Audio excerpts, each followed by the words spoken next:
Hi, first graders.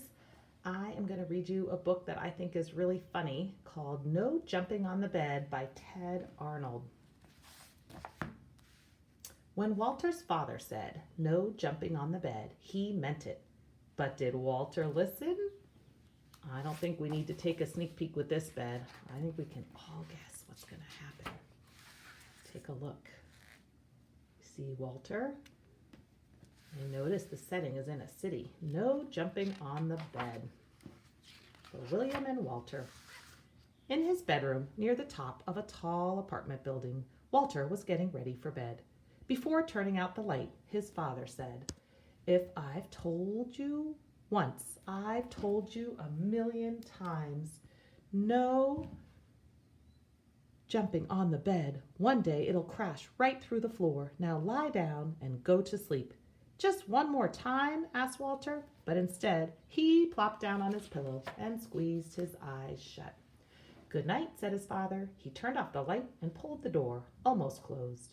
The room was dark and quiet, except for a soft thump, thump, thump coming from the room upstairs.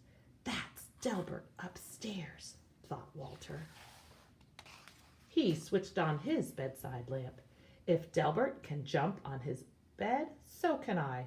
Walter bounced higher and higher. On his last jump, his hair brushed the ceiling, but when he came back down, his mattress creaked, the floor cracked, and the whole bed tipped sideways. Then down through the floor fell Walter, bed and all. Now it happened that Walter's bedroom was directly above Miss Hattie's dining room. She was more than a little surprised when a bed fell through her ceiling and Walter landed on her plate of spaghetti and meatballs. "I was not expecting company for dinner," she mumbled, with a mouth full of meatballs. Uh-oh, that is going to make a mess. Said Walter. "Spaghetti is my all-time favorite." But before he could eat, his bed smashed through the table and kept right on crashing down through the floor. Down and down fell Walter, Miss Hattie, the plate of spaghetti, the bed, and all. Miss Hattie's dining room was above Mr. Matty's TV room. Mr. Matty didn't even notice a bed falling through his ceiling until a meatball bounced off his head. Miss Hattie tumbled onto his lap and Walter splashed into his aquarium. "I've already had my bath tonight," said Walter. He wanted to stay and watch the monsters on TV, but his bed crunched through the floor, taking with it the TV and all. Down and down fell Walter, Miss Hattie, Mr. Matty, the TV, the spaghetti, the bed, and all. Walter's Aunt Batty had just moved into the building. She was still unpacking when Miss Hattie, Mr. Matty, and a dripping wet Walter tumbled through the ceiling right into a box containing her rare Patagonia stamp collection. When he burst through the bottom of the box, Walter was a sticky mess. "I see you've started collecting stamps," said Aunt Batty as she followed Walter through the new hole in her floor. Down and down fell Walter, Miss Hattie, Mr. Matty, Aunt Batty, the stamp collection, the TV, the spaghetti, the bed, and all. Patty and Natty had worked 3 days building their dream house with blocks. Afraid that Fatty Cat might knock something over, they carefully shooed her out for the night. Then upstairs, the neighbors came through the ceiling. "Excuse us," said Walter, remembering his manners. "We won't be staying long." The words were barely past his lip when Walter's bed bashed through the floor and continued on its way.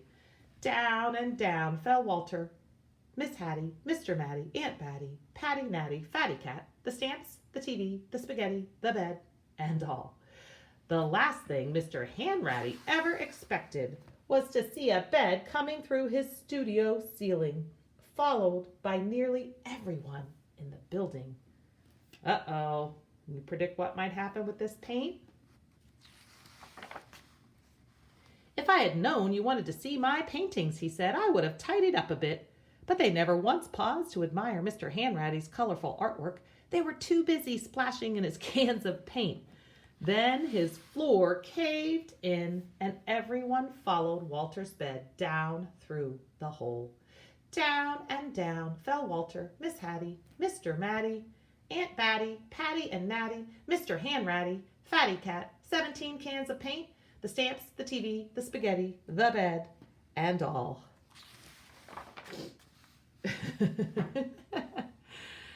Maestro Furlingatti had his string quartet were astonished by the colorful crowd that fell from the ceiling. The maestro loved an audience even if they dropped in unannounced. But when Walter's bed smashed through the floor and paint splattered everywhere, the maestro wished his audience would leave, and so they did, along with his string quartet. Maestro Furlingatti's practice room floor was also the basement ceiling. It was dark and quiet as midnight down there. Walter squeezed his eyes closed and tumbled through the darkness until he landed on something soft. He opened his eyes. Everything was in its place.